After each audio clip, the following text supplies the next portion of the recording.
వారాహి నవరాత్రుల్లో భాగంగా పురాణ బ్రహ్మ విశ్వశర్మచే జిల్లా కేంద్రంలోని గీతా భవన్ లో జరుగుతున్న సౌందర్యలహరి ప్రవచనం గురువారం 5వ రోజుకు చేరుకుంది. అమ్మవారి సౌందర్యం గురించి చెప్తుంటే మాటల కందని ఊహల కందని సౌందర్యం కళ్ళ ముందు కదలాడింది. కార్యక్రమంలో వేద పండితులు, మాతలు, భక్తులు అధిక సంఖ్యలో పాల్గొన్నారు. విచ్చేసిన భక్తులకు తీర్థ ప్రసాదాలు అందజేస్తారు. కార్యక్రమంలో నిర్వాహకులు గంప రజని, నార్ల రజని, పాతరాధ, సామాజిక కార్యకర్త తౌ రామచంద్రం తదితరులు పాల్గొన్నారు.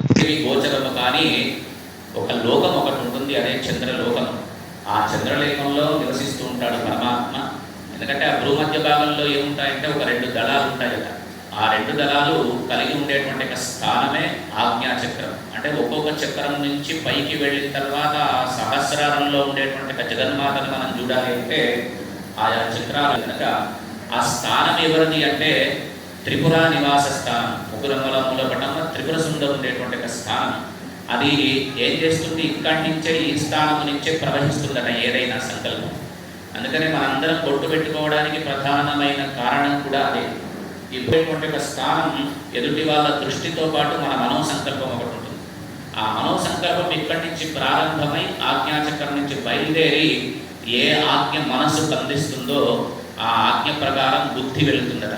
అందుకే సహస్రనామంలో కూడా చెప్తారు, శుక్లవర్ణ షడానన మధ్య ఆజ్ఞాచక్రాబ్జ నిలయ శుక్రవర్ణ షడానన మధ్య సంస్థాహం సవతి ముఖ్య శక్తి సమన్విత హరిద్రాన్నైక రసిక హాకిని రూపధారిణి.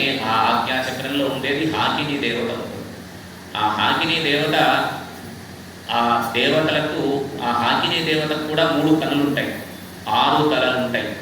ఆమెకి ఏమి ఇష్టం అంటే హరిద్ర అన్నము, పసుపుతో చేసినటువంటి అన్నం ఇష్టమట. ఆ పసుపుతోటి చేసిన అన్నం మనం పెట్టాలి అంటే లలితా స్వరూపంలో ఉండే ఆజ్ఞాచక్రంలో ఉండే హాకిని దేవత. పసుపు అన్నం అంటే పసుపు కలపకుండా దానికి సంబంధించిన పదార్థాలన్నీ వేసి. మరి హరిద్రాన్నైక రసిక ఎన్నో మాసంలో గర్భస్థ శిశువులో ఉంటుందంటే 6వ మాసంలో ఉంటుందట. షష్ఠే మాసి నాసాక్షి శ్రోత్రాన్ని భవంతి. 6వ మాసంలో మాతృగర్భంలో ఉండేటువంటి శిశువుకు ముక్కు, చెవులు, కనులు మొదలైనటువంటి అవయవ స్థానాలన్నీ ఏర్పడితే దానిలో ఉండేటువంటి ఆ హాకిని దేవతతో పాటు సిద్ధమాత దేవత ఉంటుంది. ఆ గర్భిణి ఏ చక్రాలు ఎక్కడెక్కడ ఏ దేవతలు ఉంటే కేవలం మనను కాదు, మనలో ఉండేటువంటి పిండాన్ని కూడా కాపాడు